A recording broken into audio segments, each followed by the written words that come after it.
Alright guys, no intro today, no hype. If you've been stuck at the same level for months, same kill count, same deaths, same frustrations, and this is why, alright? Reaction versus prediction. As you can see in this clip right here, I am not reacting to the fact that I got 20 people on that resource, alright? I'm predicting. I'm not going to chase them, I'm let them chase me. I'm going to lure them out, I'm going to line of sight, and I'm going to turn and burn when I can, alright? Most people panic roll when they see or feel any amount of pressure. They also like to run away. They spam heals when they drop to 50%, and they ult because they feel scared. I cannot tell you how many times I have killed somebody because they ulted way too early.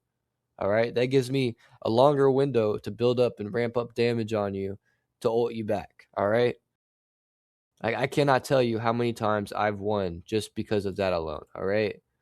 I also watch for like people panic rolling, rolling 2, 3, 4 times in a row. Again, PvP isn't about damage, it's about timing. That's something that I talked about in a previous video on how to actually get good. Also, a little disclaimer, pardon me, I feel like shit today. So as I'm making this video, I know I probably sound very congested. And that's because I am. All right. So we will get into why this matters. When I am fighting someone, I'm not thinking, how do I kill them? I'm thinking, when is their burst coming? Did they just use their stun? Is their ult ready? All right. So I am not just watching myself, and I'm not just watching the debuffs. I'm not just watching the buffs. I am actively watching my opponent. I am trying to see whether or not they're going to land a burst, where they're going to land a burst, whether or not they're building ult and how much ult that they've built, because that matters, because Balorgs is a set. All right. So I am actively predicting exactly what my opponent's going to do, and that goes back into player psychology. Again, ESO is a lot about prediction. It's combat strategy. So this is it's very important that whenever you're fighting somebody, you aren't just paying attention to yourself and your health bar. You're paying attention to them and theirs. All right. So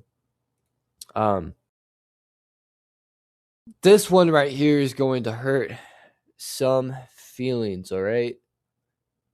You copy and paste builds. Most players don't build wrong, they copy wrong, all right? And I want you to hear me out for a second before YouTube goes crazy and I get a bunch of defensive comments in the comment section. You grabbed a meta build from YouTube, you copied the skills, and you copied the gear, but you didn't copy the decision making, all right? So when you're watching these build videos, I've noticed that, especially even on my videos, my retention is only up until the build is actually showcased, all right?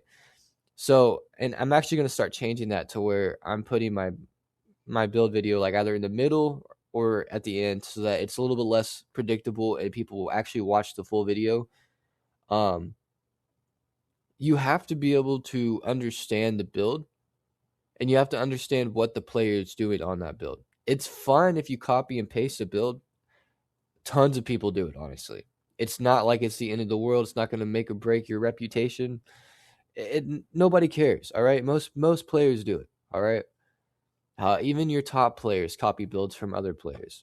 So it's literally, it's normal, all right? So I'm not trying to embarrass or humiliate or, like, we all do it, all right? We all see something that inspires a build or we copy it, all right? It's just, there's so many limited sets in the game, and there's so little that you can actually do because all, like, 1,000 of the sets are fucking garbage and only 10 of them are really strong.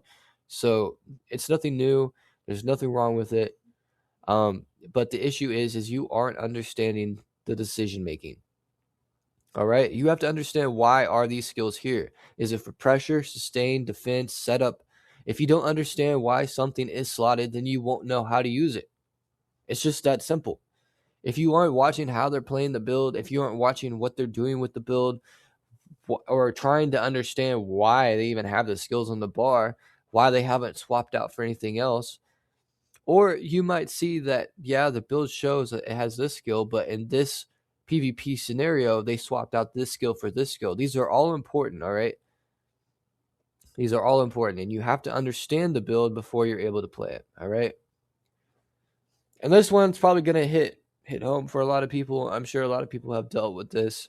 Most players avoid 1vx situations and they only fight when they have numbers. They disengage the second things get uncomfortable. All right?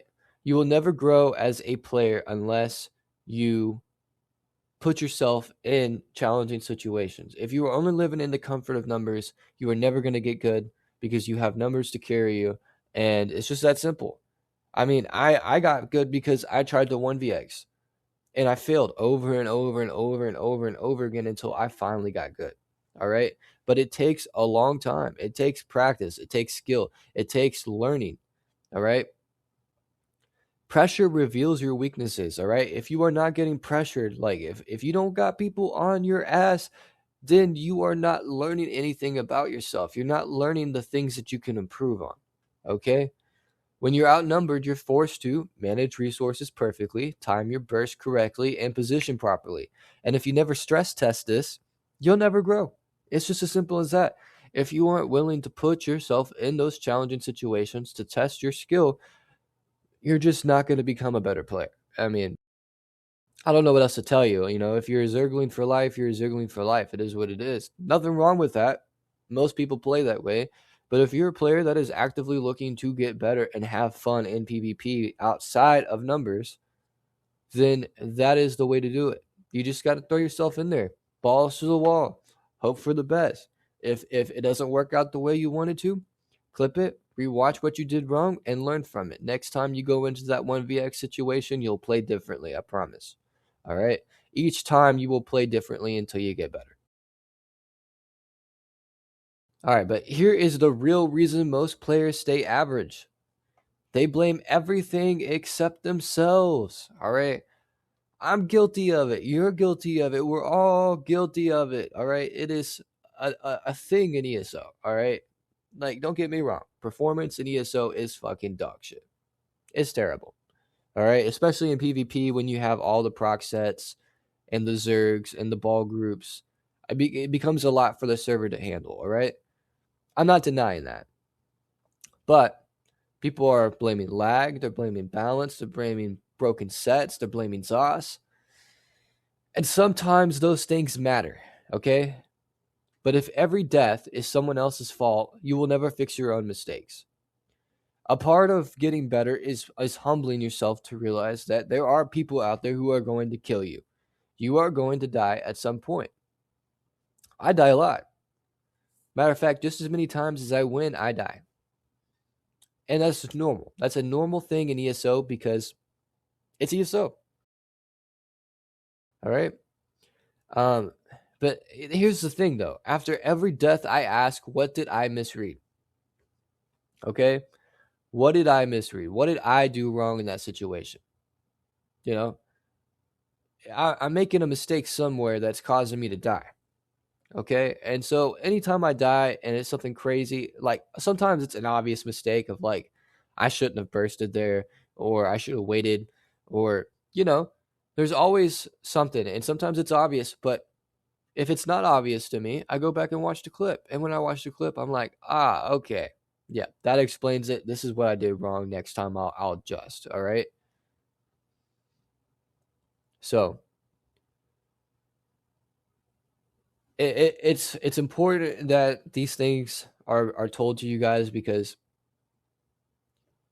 I mean, not a lot of people say it. And it's true. Like, it's not an overnight thing. It is not something that you're just going to magically get good at. Okay. It's just not.